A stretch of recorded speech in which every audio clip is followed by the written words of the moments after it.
There's a country in Asia that's quietly captured the imagination of the entire world. And no, it's not Thailand, the hub where your uncle sips $1 beer while time slowly drifts away. It's not the Philippines where the smiles are warm, but so are the blackouts and broken roads. Not even Vietnam, the picturesque paradise where the visa rules change by the week. I'm talking about the country of South Korea, the global pop culture powerhouse, the land of K-pop, K-dramas, esports, and next level skincare, as well as having technology that feels like it's 2 decades ahead of the rest of the world. On the surface, Korea looks almost perfect. Safe streets, fast subways, high-speed internet, and a strong Christian culture that is nearly unmatched in the rest of Asia. But here's the truth, Korea certainly isn't easy, and maybe one of the hardest places to live as an outsider. And that difficulty is exactly why it's worth considering for your living abroad journey. Because comfort doesn't change you, challenge does. In Southeast Asia, visas are often a formality. Want to stay in Thailand? Just bring your pension. Want to stay in Cambodia?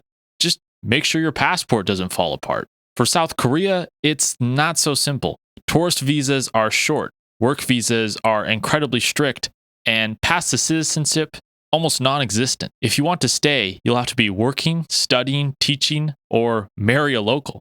There's no casual, I'll hang out here for a few years kind of option like you see in Southeast Asia. And that's because Korea doesn't need you. This is a country built on Samsung, Hyundai, and one of the fastest growing economies in the entire world. Immigration isn't unfriendly, it's just totally indifferent. They're certainly polite, but they're not desperate for outsiders anytime soon. For men used to being told that you're special for just showing up, this kind of news can sting, but that's what also makes Korea incredibly powerful. You have to bring some real value here. And that's when you realize you stop coasting, but you start building.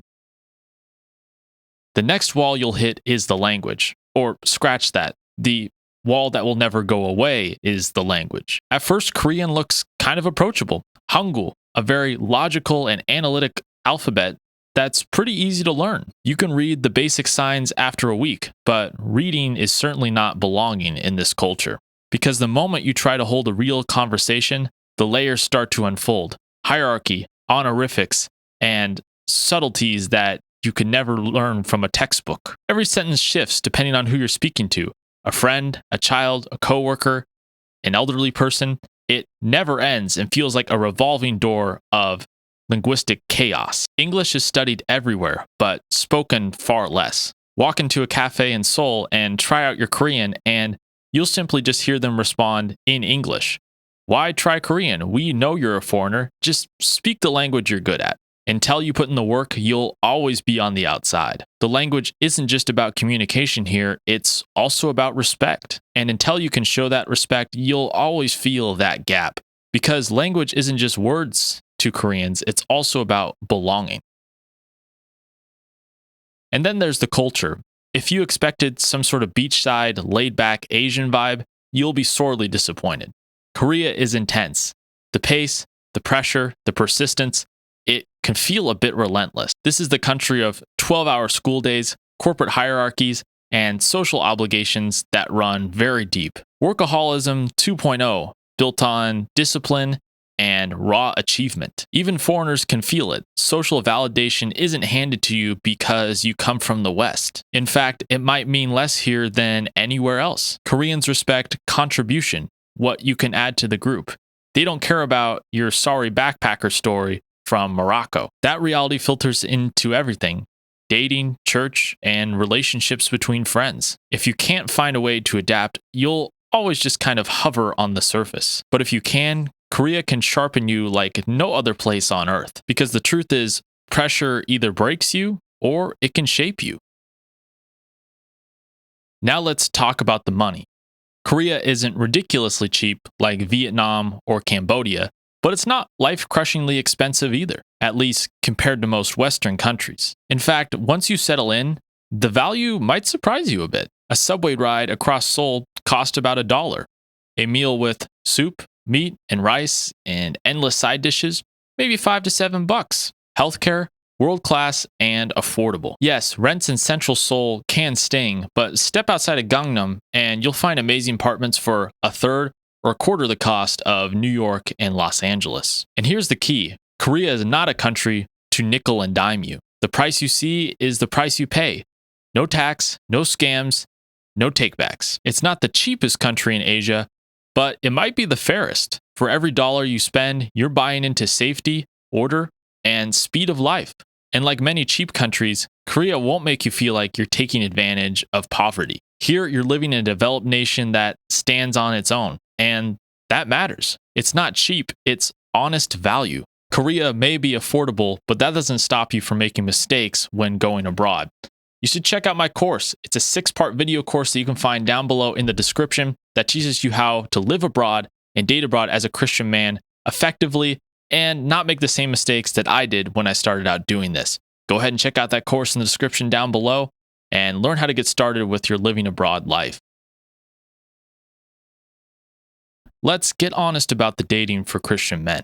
Korean women are beautiful, stylish, and educated, but they're not sitting around waiting for foreigners either. Korean women are surprisingly traditional, cooking, cleaning, and doing all the little things that your women back in the West wouldn't dare to do for you. But this isn't a playground, it's a high expectation culture. Looks, stability, and seriousness do matter. Dating casually? Possibly, but shallow.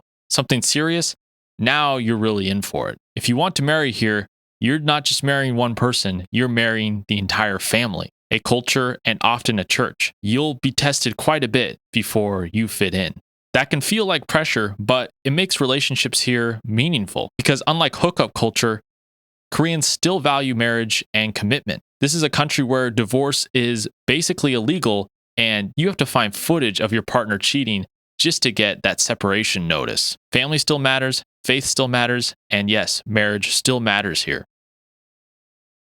That brings me to something that most expats overlook. Korea is one of the most Christian countries in all of Asia. Churches here aren't quiet museums, they're very alive. Sunday mornings are full, communities gather, men lead.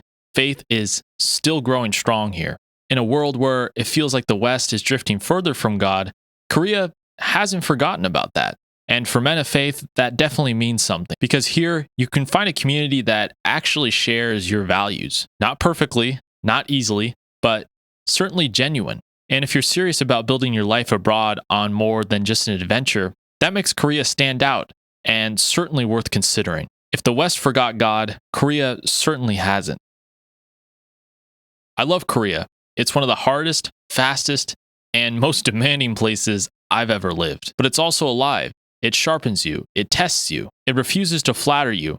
And in that refusal, forces you to grow as a person. If you can endure the grind, contribute something meaningful, and hold on to your faith, Korea will certainly come to respect you given due time. But don't get it twisted. Korea is not a cheap escape or soft landing for the travel-weary expat.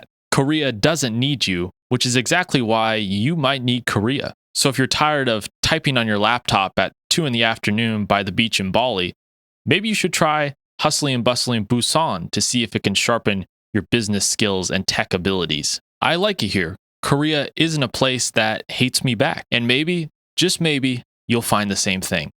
That's all I've got for this video. I will see you guys next time.